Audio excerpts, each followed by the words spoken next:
ગાંધીનગર ખાતે 7 સભ્ય દેશોના 70 જેટલા પ્રતિનિધિઓની એક ચિંતન સમિતિનું આયોજન કરવામાં આવ્યું, જેમાં વડોદરા શહેરના યુવા સાંસદ ડોક્ટર હેમાંગ જોશીએ કૃત્રિમ બુદ્ધિ, ડિજિટલ ઇન્ફ્રાસ્ટ્રક્ચર સાથે જ યુવા વિકાસ એ દેશના પ્રગતિના પથે છે તેવી માહિતી પણ તેઓએ આપી છે. Bay of Bengal multi sectoral technical and economic corporate એ 7 સભ્ય દેશોમાં જળવાયું છે. પરિવર્તન, ગરીબી અને સ્થાયી વિકાસ જેવા સહિયારા પડકારોનો સામનો કરો તેમજ રાજકીય સુરક્ષા અને આર્થિક સહકારને મજબૂત કરવાના મુદ્દા પર કેન્દ્રિત છે.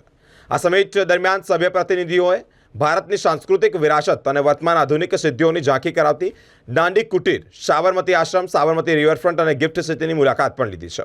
સમિટની પૂર્ણાહુતિમાં પ્રસંગે યુવા પ્રતિનિધિઓના સન્માન રૂપે ભારત દ્વારા સાંસદ ડોક્ટર હેમાંગ જોશીના અધ્યક્ષસ્થાને પ્રીતિ ભોજનનું પણ આયોજન કરવામાં આવ્યું. 7 દેશોના યુવા પ્રતિનિધિઓએ રસ અને સ્વાદથી મધમત્તા પરંપરાગત ભારતીય ભોજનની મજા પણ માણી છે અને તેની ભારોભાર પ્રશંસા પણ કરી છે. અને આ જ અંતર્ગત વડોદરા શહેરના યુવા સાંસદ ડોક્ટર હેમાંગ જોશીએ માહિતી આપી છે. ભારત સરકારના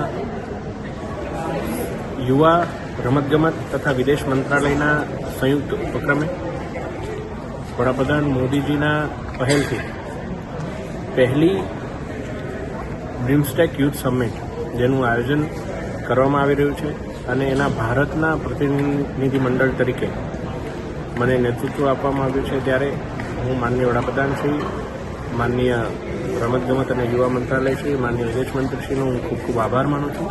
બિમસ્ટેક યુથ સમિટ એ બાંગ્લાદેશ, નેપાળ, ભૂટાન, થાઈલેન્ડ, મ્યાનમાર, શ્રીલંકા અને ભારત આ તમામ દેશોનો એક એવો સમૂહ છે કે જેઓ સાથે મળી અને કઈ રીતે મ્યુચ્યુઅલ કોઓપરેશન, ઇકોનોમિક ડેવલપમેન્ટ અને કલ્ચરલ એક્સચેન્જીસ માટેના સામૂહિક પ્રયાસો કરી શકે. અને મોદીજીનું જે વિઝન, જે વિકસિત ભારત તરફનું વિઝન છે, આ વિઝનને વધારે બળ આપી શકે.